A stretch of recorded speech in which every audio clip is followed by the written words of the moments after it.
And I tried to move to the UK and Australia, and both are also terrible. So your entire thing, it just doesn't work.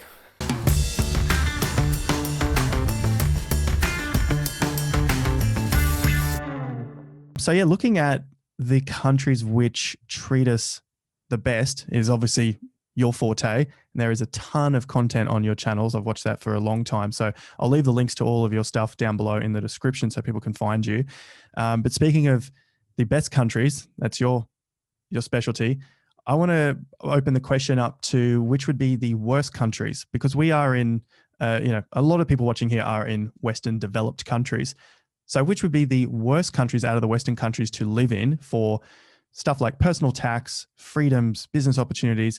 Which ones are worse for, say, like the crypto friendliness and, of course, capital gains tax? And then we've got a couple of other questions to brighten the mood after that. But first up, the worst countries out of these Western developed countries and why?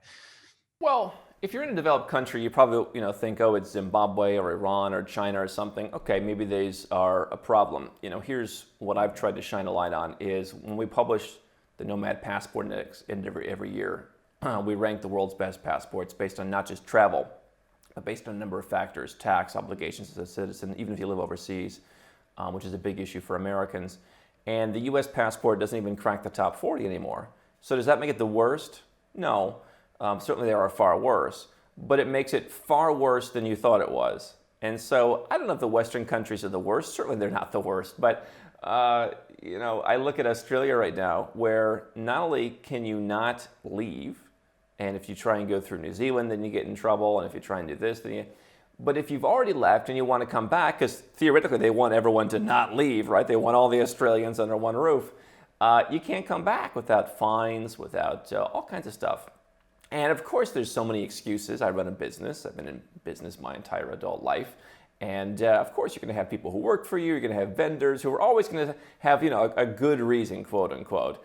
They have a good reason. Oh, we have this, we have that. It's the pandemic. Really? You're a citizen of a country. You can't even come back to it. By the way, meanwhile, you may have not been able to qualify for all the things you needed to do to extricate yourself from the Australian tax system. So perhaps you're still paying their top, high 40% rates while you're not even allowed to come into the country. And it kind of turns the entire concept of citizenship on its ear. So that has to be one of the worst.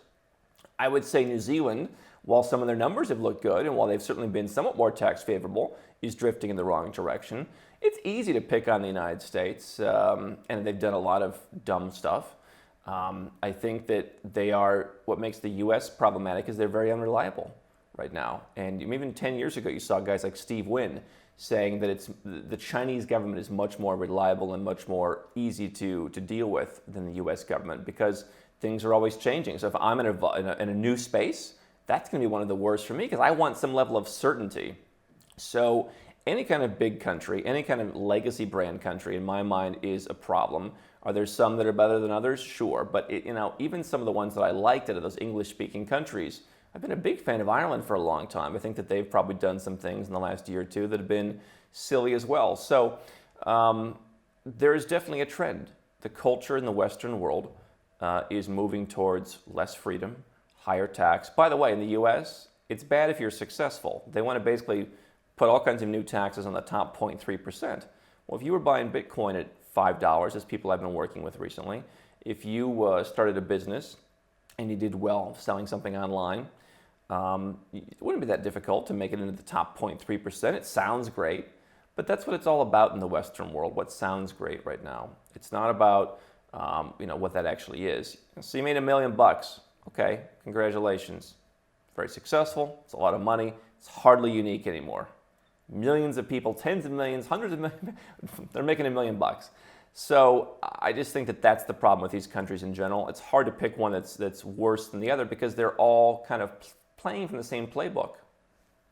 So I know you've spoken before about New Zealand. You looked at that place as somewhere to go rather than, say, Australia or US or UK. Is that still slipping into, that sort of space as being one of the worst? Well, I said even 4.5 years ago, I thought New Zealand was a bit overrated, and I've been talking ever since then about, hey, here are places that I think could be better than New Zealand for someone who's a high net worth or ultra high net worth individual. You've had guys like Peter Thiel going down there, and I suppose it works for them. It is certainly a middle of nowhere kind of apocalypse bug out place, in addition to having some levels of tax friendliness. Number one, they were talking recently about they're beefing up tax enforcement in New Zealand, and coming from the U.S., the numbers they're talking about, it's kind of funny, just how little it is to beef up tax enforcement. But the idea is same thing in the U.S. These greedy rich, basically, they think everyone who is rich is a cheat. And so then they want to treat you as such. You must be cheating on your taxes. You must be doing that. I don't know anyone cheating on their taxes. I've never known anyone like that. But and then they're saying, well, maybe we want to have an inheritance tax. Maybe we want to have a wealth tax. So there are a lot of proposals going around. And is that going to happen in New Zealand quite as quickly? No. But what I do notice is the same thing when people want to go overseas. Sometimes they'll say, Andrew, you're crazy. I'm from the US, and I tried to move to the UK and Australia, and both are also terrible. So your entire thing, it just doesn't work. And it's the same reason that people go to these same very similar countries and then wonder why it doesn't work, is these similar countries get ideas from each other. They are the closest economic partners, they're the Five Eyes, they have all the, they get together at all these different meetings and they share their latest bad ideas. They're on the same page. So yeah, I think New Zealand has had some benefits. I thought they were kind of overblown. I think anytime someone gets a lot of publicity, you want to be careful. But I think that they will all trend in the wrong direction. The trend is not your friend. Whether one is a little bit faster than the other or one's ahead of the other, to me is somewhat irrelevant. It's not about let's go, no place is perfect, but it's not about let's go from the frying pan to another frying pan. Yeah.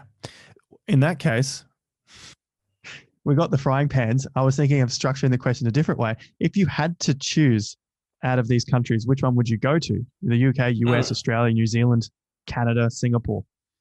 These Western developed countries, which are English speaking. You can only choose out of these. Well, Singapore, no doubt. Now, what we've seen in Asia the last year and a half is Asia is a little bit of the benevolent king model. When people ask, why is Asia more closed than the rest of the world right now? It's not a surprise to me. It's how they operate. It is that benevolent king sort of model. Now, as you know, I have a home in Malaysia that is relatively English speaking, and so I would choose to go there because I like a bit more of the grit. It's a bit more open. There's more to do. I had a great time there last year when a lot of the other people were in lockdown. We were back to normal for a while. Now, I would choose Singapore next door. If I had to choose one of the Western kind of traditional developed countries, I suppose the UK, for someone who's not from the UK, would still offer the best tax benefits and the best quality of life. So there's a couple different elements that go into it. I am not a total doom and gloom person when it comes to personal freedom. I do see it going in the wrong direction. I do think if you go to a Belgrade, Serbia, or a Tbilisi, Georgia, or a Medellin, Colombia, that you can just have a greater soft feeling of freedom than you'll feel in the West. People just leave you alone generally.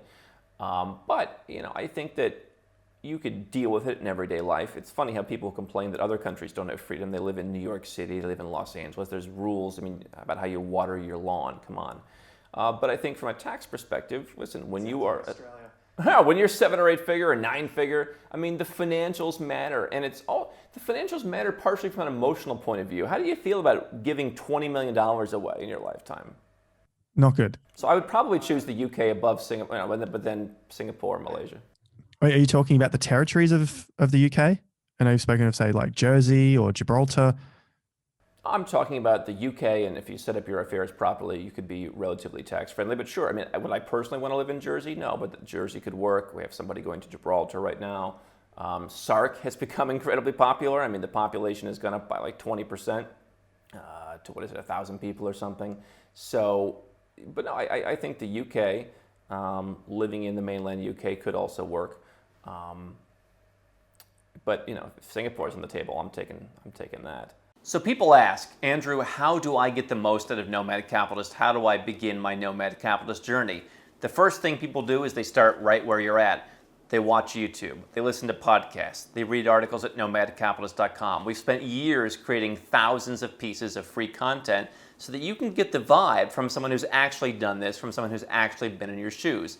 What they'll do next, they'll get a copy of the book. You can find it on Amazon. It costs a few bucks, and while it's not going to give you all the secrets, it's going to, again, give you more of the vibe. You're going to learn a lot of the things that I've learned. You're going to learn some strategies you can employ, and you're going to get a lot further in your journey. From there, if you are the 7 or 8 figure entrepreneur investor, you can go to nomadcapitalist.com. You can click Become a Client.